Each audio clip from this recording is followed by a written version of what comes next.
تہجد کی اصل وقت تو ہے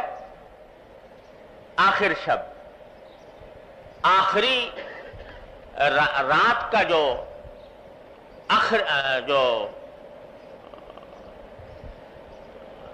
رات کا جو آخری حصہ ہے وہ افضل وقت ہے تہجد کا۔ بلکہ فقہاء کرام نے یہ فرمایا ہے کہ اگر رات کو 3 حصوں میں تقسیم کیا جائے تو دوسرا تہائی حصہ یہ افضل ترین وقت ہے کہ آدمی اس وقت میں تہجد پڑھے، پھر چاہے بعد میں سو جائے اور پھر فجر کے لیے اٹھے۔ اور اگر رات کو 2 حصوں میں تقسیم کیا جائے تو آخری حصہ جو ہے وہ زیادہ افضل ہے تہجد کے لیے۔ تو اصل بات یہ ہے کہ آدمی کو چاہیے کہ اس کا اہتمام کرے کہ اللہ تبارک و تعالیٰ توفیق دے تو آخر شب میں بیدار ہو کر تہجد کی نماز ادا کرے۔ لیکن ایک حدیث ہے جو معجم طبرانی میں مروی ہے، اس میں رسول کریم صلی اللہ علیہ وسلم نے ارشاد فرمایا کہ لا بد من صلاۃ بلیل ولو حلب شاہ، کہ رات کے وقت میں کچھ نماز پڑھنا ضروری ہے۔ ضروری ہونے کا معنی یہ کہ اللہ تبارک و تعالیٰ کی رحمتوں کو متوجہ کرنے کے لیے اور اپنی اصلاح کی خاطر آدمی کو ضروری ناگزیر ہے کہ وہ رات کے اندر کچھ نماز پڑھے۔ اور فرمایا ولو حلب شاتن، چاہے وہ اتنی ہی دیر کیوں نہ ہو جتنی دیر میں ایک بکری کا دودھ دویا جاتا ہے۔ بکری کا دودھ اگر دوئیں تو بہت زیادہ وقت نہیں لگتا اور جلدی دوہا جاتا ہے، کیونکہ دودھ کم ہوتا ہے بکری کا گائے اور بھینس کے مقابلے میں۔ تو بتائیں کہ جتنی دیر میں بکری کا دودھ دویا جاتا ہے اتنا ہی کیوں نہ ہو، لیکن نماز رات کی نماز فرمایا لا بد من صلاۃ بلیل، ضرور ہونی چاہیے اور کسی مومن کو وہ چھوڑنی نہ چاہیے۔ پھر آگے فرمایا، یہ حدیثی کا حصہ ہے کہ وَمَا كَانَ بَعْدَ صَلَاةِ الْعَشَاءِ فَهُوَ مِنَ اللَّيْلِ، کہ نماز عشاء کے بعد جو بھی نماز پڑھی جائے وہ صلاۃ اللیل میں داخل ہے، تہجد کے مفہوم میں داخل ہے، جو عشاء کے بعد جو بھی نماز پڑھی جائے۔ اس حدیث میں رسول کریم سرور دو عالم صلی اللہ علیہ وسلم نے ہم جیسے کمزوروں کے لیے یہ آسانی کا راستہ تجویز فرما دیا کہ اگر سونے کے بعد اٹھنا مشکل ہو رہا ہے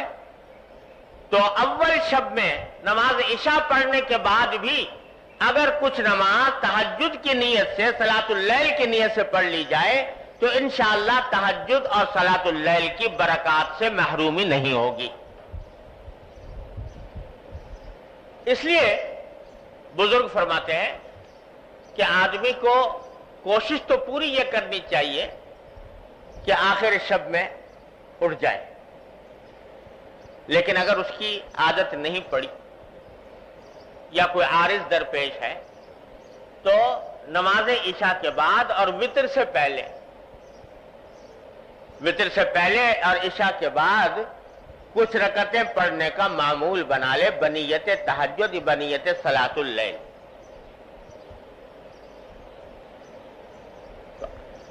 وہ تو روزانہ پابندی سے پڑھے، ساتھ ہی کوشش کرتا رہے کہ آخر شب میں بھی آنکھ کھل جائے، اور آخر شب میں آنکھ کھل جائے تو پھر اس وقت میں جتنی توفیق ہو اس وقت میں پڑھ لے، اور اگر فرض کرو آنکھ نہ کھلی تو کم از کم عشاء اور وتر کے درمیان جو نماز پڑھی ہے وہ صلاۃ اللیل تہجد کے حکم میں انشاءاللہ لکھی جائے گی اور تہجد اور صلاۃ اللیل کی برکات سے مکمل محرومی نہیں ہوگی۔ تو یہ کام تو بھائی ہر مومن کو کرنا ہی چاہیے کہ عشاء اور وتر کے درمیان کچھ رکعتیں پڑھ لے تہجد کی نیت سے۔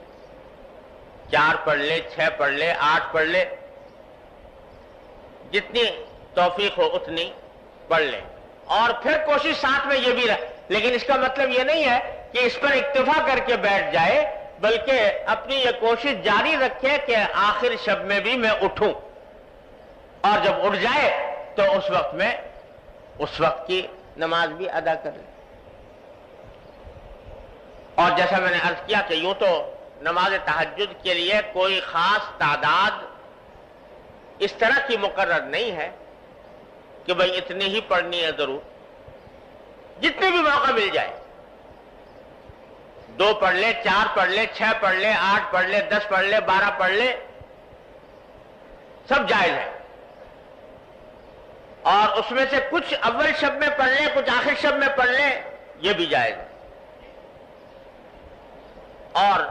البتہ وتر کا حکم یہ ہے کہ اگر آخر شب میں اٹھنے کا پکا یقین ہو تب تو وتر آخر شب میں پڑھنے چاہیے، اور اگر پکا یقین نہیں ہے، پتہ نہیں کہ میری آنکھ کھلے گی کہ نہیں کھلے گی، تو پھر وہ وتر اول رات ہی میں پڑھ لینے چاہیے. پھر اگر فرض کرو آنکھ کھل گئی تو دوبارہ وتر دہرانے کی ضرورت نہیں، صرف تہجد کی نماز پڑھ لے، یہ بھی کافی. لیکن اس طرح عادت ڈالنے کی ضرورت ہے. اور یہ جو میں نے عرض کیا کہ آخر شب میں اٹھنے کی کوشش کرے، اس کے لیے حضرت والا نے ایک اور، ہمارے حضرت والا حضرت قیوم الامت قدس اللہ تعالیٰ سرہ کا عجیب یہ مزاج تھا کہ کمزور سے کمزور اور بے ہمت سے بے ہمت آدمی کے لیے بھی کچھ نہ کچھ نسخہ تجویز فرما دیتے تھے. کہ کوئی یہی نہیں کہ کوئی باہمت بڑا طاقتور اور مضبوط آدمی ہو تو وہی عمل کر سکتا ہے، نہیں،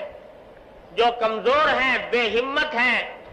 ان کے واسطے بھی کوئی نہ کوئی آسان نسخہ ایسا تجویز فرما دیتے تھے کہ عمل کر لیں تو انشاءاللہ اس کا کچھ نہ کچھ نفع ان کو ہو جائے. تو حضرت نے فرمایا جن لوگوں کو آخر شب میں اٹھنے کی عادت نہیں ہے تو وہ ایک کام کر لیں. فرما دیتے کہ اکثر ایسا ہوتا ہے کہ رات کو سوتے سوتے کسی نہ کسی وقت آدمی کی آنکھ کھل جاتی ہے، کبھی قضاء حاجت کے لیے پیشاب وغیرہ کی ضرورت پیش آ گئی، کبھی ویسے ہی آنکھ کھل گئی تھوڑی دیر کے لیے. فرما دیتے کہ اس جب کہ آنکھ کھل گئی تو اس وقت تھوڑی دیر کے لیے بستر پر بیٹھ جاؤ. کیا تو میں نہیں کہتا کہ جاؤ جا کے وضو کرو اور نماز پڑھو، لیکن ابتدا میں جب آنکھ کھلی تو تھوڑی دیر کے لیے بستر پر بیٹھ جاؤ اور بیٹھ کر یہ سوچو کہ یہ وہ وقت ہے جس کے بارے میں حدیث میں آیا ہے کہ اللہ تعالیٰ کی طرف سے پیغام آ رہا ہے، اعلان عام ہو رہا ہے کہ ہے کوئی مغفرت مانگنے والا جس کی میں مغفرت کروں. تو یہ تصور کر کے تھوڑی دیر کے لیے دعا کر لو بیٹھ کے. ایک تو اپنی مغفرت کی دعا کر لو، اور دوسرے اس بات کی دعا کر لو کہ یا اللہ مجھے تہجد میں آخر شب میں اٹھنے کی توفیق نہیں ہو رہی، اپنے فضل و کرم سے مجھے یہ توفیق عطا فرما دیجئے. فرمایا یہ دعا کرو، پڑھ کے سو جاؤ. حضرت فرماتے ہیں اگر اتنا ہی کر لو تو جو آدمی یہ کام کر لے گا پابندی سے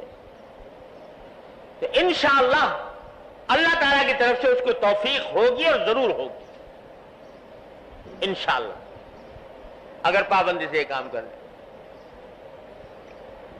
تو ہمارے حضرت والا حضرت قیوم الامت قدس اللہ تعالیٰ سرہ فرماتے تھے کہ حقیقت کا مزاج یہ تھا کہ وہ لوگوں کو لانے کے لیے آسان سے آسان تدبیر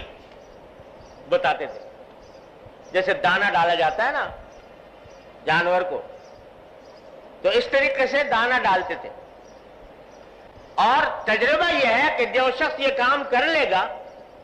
پابندی سے، جب بھی آنکھ کھلے بیٹھ جائے چند لمحے کے لیے اور دعا مانگ لے اللہ تعالیٰ سے، انشاءاللہ وہ تہجد کی برکات سے محروم نہیں رہے.